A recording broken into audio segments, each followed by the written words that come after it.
आप सभी का स्वागत है मित्रों।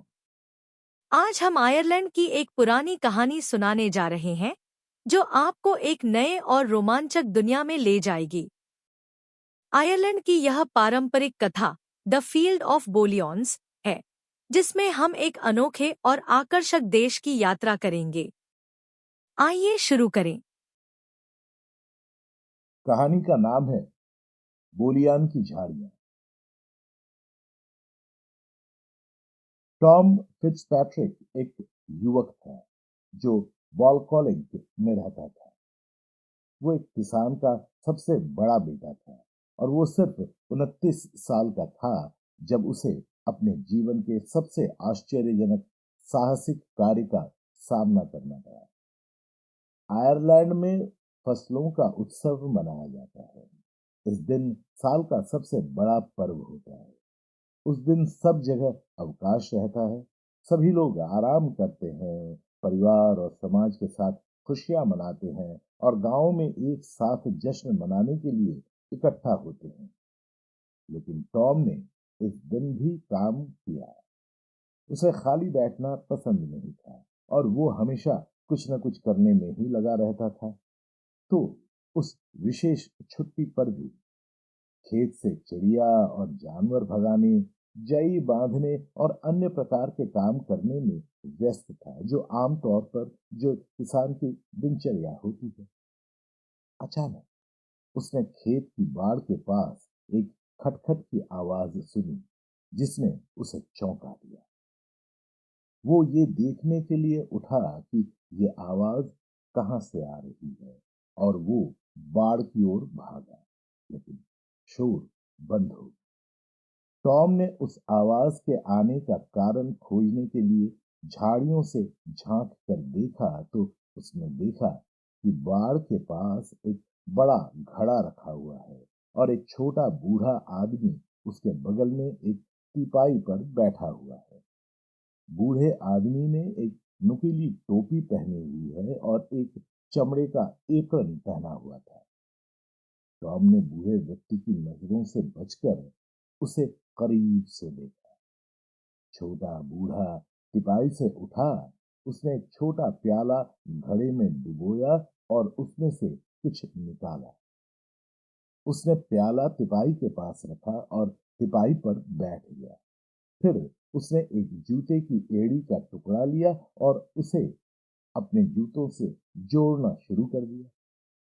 टॉम ने मन ही मन सोचा, ये तो कल्पित बौना है और मैंने इनके बारे में सुना तो है, लेकिन मुझे कभी विश्वास नहीं हुआ था कि ये वास्तव में होते हैं। लेकिन यहाँ उनमें से एक मेरे खेत में बैठा अपने जूते की मरम्मत कर रहा है। शायद मुझे उससे बात करने की कोशिश करनी चाहिए। टॉम थोड़ा आगे उस कल्पित बौने की ओर बढ़ा। जब वो उसके करीब आया तो उसने बौने से कहा, महाशय, तुम बहुत अच्छा काम कर रहे हो। छोटा आदमी बिल्कुल भी हैरान नहीं हुआ। उसने बस ऊपर देखा और कहा, धन्यवाद। लेकिन आज तो उत्सव का दिन है। आज तो सबकी छुट्टी है और तुम आज भी काम कर रहे हो। हर कोई अपने परिवार के साथ जश्न मना रहा है।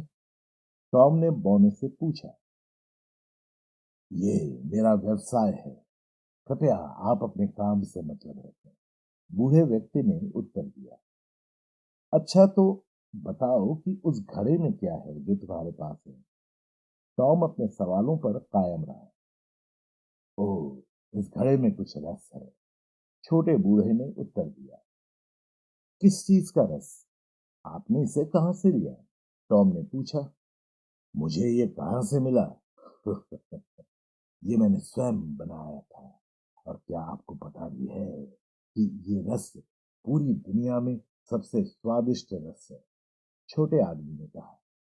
टॉम हंसा। सच में? क्या?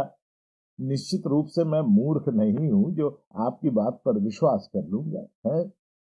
तुम इसके बारे में क्या सोचते हो मुझे इससे कोई फर्क नहीं पड़ता, लेकिन ये सच है कि दुनिया का सबसे स्वादिष्ट जूस है। क्या तुमने धन के बारे में कभी नहीं सुना? बूढ़े आदमी ने पूछा। टॉम ने उत्तर दिया, हाँ, मैंने उनके बारे में सुना है। उन्होंने हमारे देश पर हमला किया था जिसमें वो हार गए थे। क्या आप उनके बारे में बस इतना ही जानते हैं? छोटे आदमी ने पूछा। हाँ, क्यों? क्या कहानी में और भी कुछ है जो मुझे नहीं पता? टॉम ने उत्सुकता से पूछा। जब वे यहाँ थे, उन्होंने हमें ये रस बनाना सिखाया था जिससे अच्छा स्वास्थ्य प्राप्त होगा, और ये रहस्य तब से मेरे परिवार में है। बौने आदमी ने उत्तर दिया। तब टॉम ने पूछा, अच्छा, तो क्या आप मुझे इसका स्वाद चखने देंगे? माफ कीजिएगा, मैं ये आपको नहीं दे सकता युवक। बेहतर होगा कि आप केवल अपने काम पर ध्यान दें और अपने खेतों की देखभाल करें और मुझे अपना काम करने दें।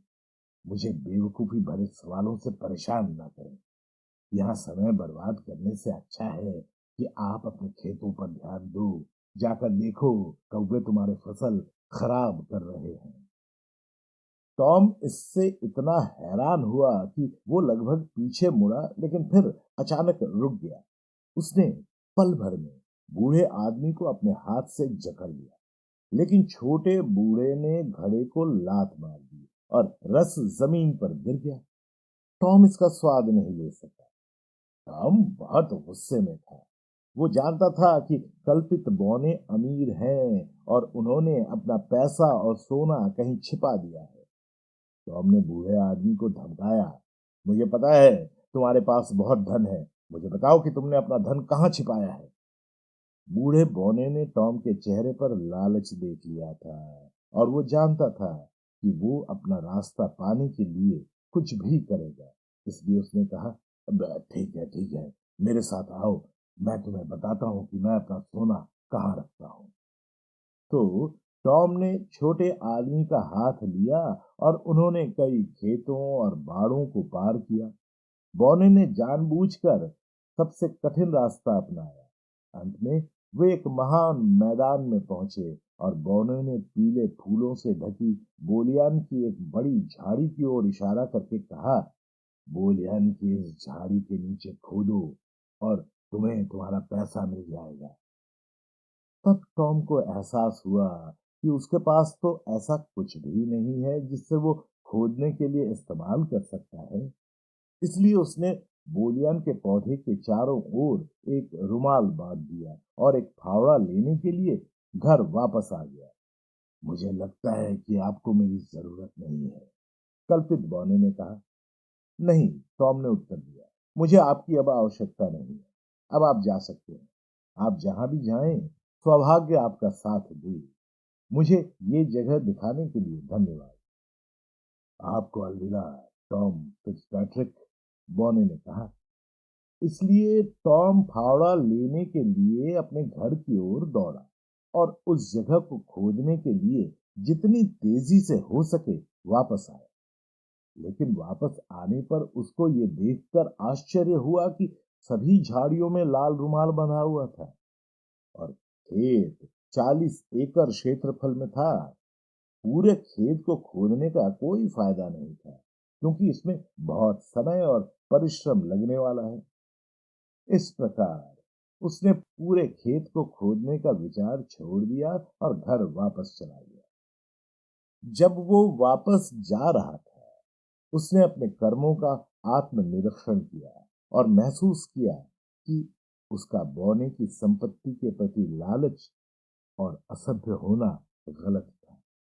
उसे अपने कार्यों पर खेद हुआ और अपने जीवन में जो कुछ भी था उससे संतुष्ट रहने की कसम खाई।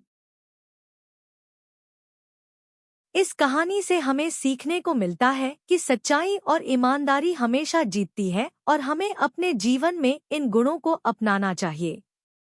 स्टोरी वेव्स ऐप को एप्पल या एंड्रॉयड स्टोर से डाउनलोड करें और दुनिया भर की कहानियों का आनंद लें।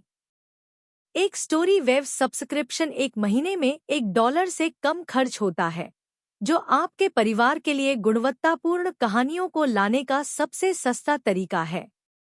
स्टोरी वेव्स ऐप पर सभी नई कहानियाँ उपलब्ध हैं और सबसे रोमांचक सामग्री केवल ऐप पर ही मिलती है। हमारे YouTube चैनल को सब्सक्राइब करें और इंस्टाग्राम, टिकटॉक और स्पॉटिफाई पर स्टोरी वेव्स को फॉलो करें ताकि आप आगामी सामग्री के बारे में अपडेट पा सकें। धन्यवाद आपका समय देने के लिए।